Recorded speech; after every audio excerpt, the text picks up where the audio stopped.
Boston Sports Tonight. Tom Curran, Michael Hawley, Tom Giles, Casey Smith. We spent a lot of time talking about what this means for Gordon Hayward, and since July 4th, how exciting this was going to be to see him in green. Now moving forward, who just got the most responsibility added to their plate when you talk about play on the court for the Celtics? I would say two guys. I mean, Gordon Hayward was supposed to be the second scorer to Kyrie Irving. Kyrie still in place, dynamic scorer that he is.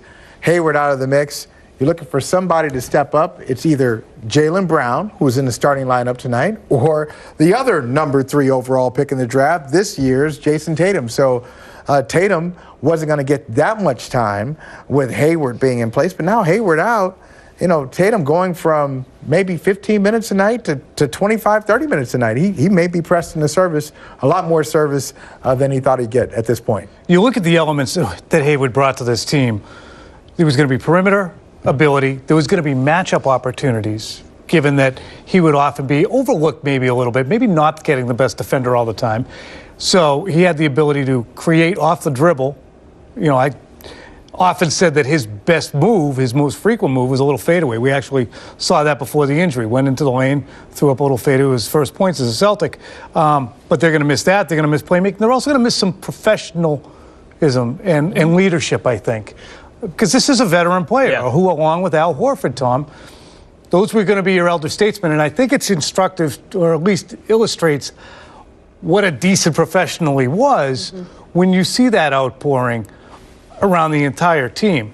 I've never heard anyone say anything about Gordon Hayward that reflects at all that anybody's ever had a hair across their ass with him. So he's nothing but a professional who shows up and still had his best years ahead of him. You can list, I think, a handful of guys that have to step up on this team. And that's why I think it comes down to this is going to be Brad Stevens. This is going to be maybe the toughest coaching job for Brad Stevens since he's come to Boston. I mean, you're setting this season up, and you got Gordon Hayward. And you mentioned at the top of the show, I mean, this is a guy you probably wanted to coach since, he came into the NBA. Since Gordon was there. And now Brad Stevens got to figure out a way. We talk about how young this team is, too.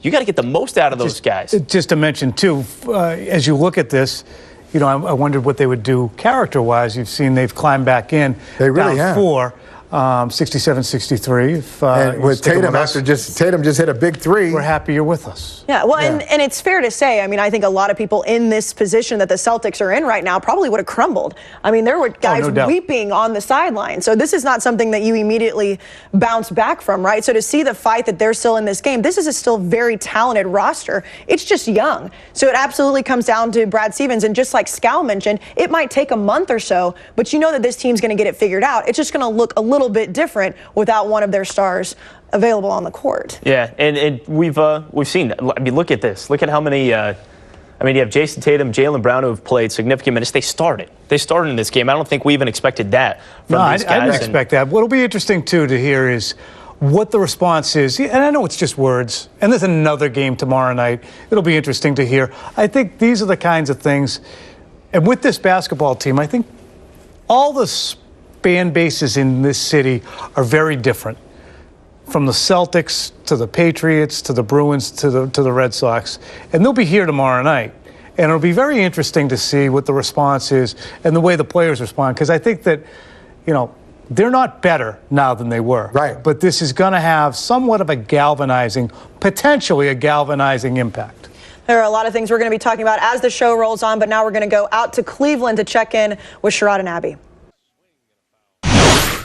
All right, welcome back to Town Fair Tire Boston Sports Tonight. There's Gordon Hayward right now. Our A-Shrod Blakely even tweeting out that Gordon Hayward just transported from the Celtics locker room, headed for med-flight back to Boston. So there's Gordon Hayward being taken from Quicken Loans Arena off on a stretcher. And, of course, Hayward suffering a fractured left ankle just a few minutes into the Celtics regular season opener.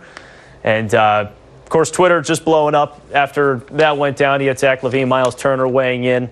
As well as Victor Oladipo, Odell Beckham Jr., and even the Utah Jazz, his former team, tweeting out, Gordon and Robin, our thoughts are with you and your family. All of Jazz Nation sending best wishes for a speedy recovery. So as those tweets scroll through, what can we glean from the fact that, he's leaving now, obviously not having emergency surgery, so there has to be a notion that he's got at least somewhat stabilized. Blood loss, so it's not a compound thing that they had to get into. So it didn't go through. the skin. I mean, these are little things you can glean from the fact that he's being med-flighted back. Yes, no? Dr. Chillis did mention, who we had on from South Coast Health earlier, that he could have the surgery tonight, or they could wait, up to 10 days. But he also made it sound like he'd want to have the surgery basically as quickly as possible.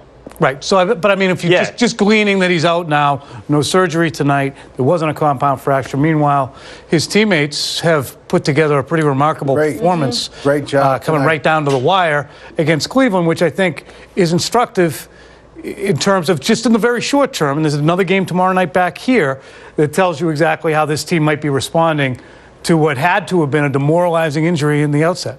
Yeah, and not to mention, too, I mean, the fight that they have and the emotion, but also how talented this team is. Yeah. And you talk a lot about these young guys, and, we talk about Kyrie Irving being an older guy, and he's 25 years old. So not only are they responding with fight and emotion, that's really good to see, they're also really damn talented. They are. Jaylen Brown has had a great game. He's made some big shots for the Celtics here in the fourth quarter. But it was just 99-98. LeBron kicked it to the corner for Kevin Love, open for corner three. He makes it. It's 102-98. But the fact that they're even in this game in the fourth quarter is huge, because it looked like once Gordon Hayward went down, you saw all the emotion. They were down by 16 points in this game. To fight back with some big performances and to make it this close is impressive. Wasn't your sense, too, when the injury happened, obviously there's the concern that caveat chasing or, preceding everything we say about this game and these players, you wondered almost initially, how will they respond? How will they react? And in that few minutes afterwards, you say, man, they might lose by 30 here. Oh, it looked bad. And, Casey asked a great question. I've lost Austin.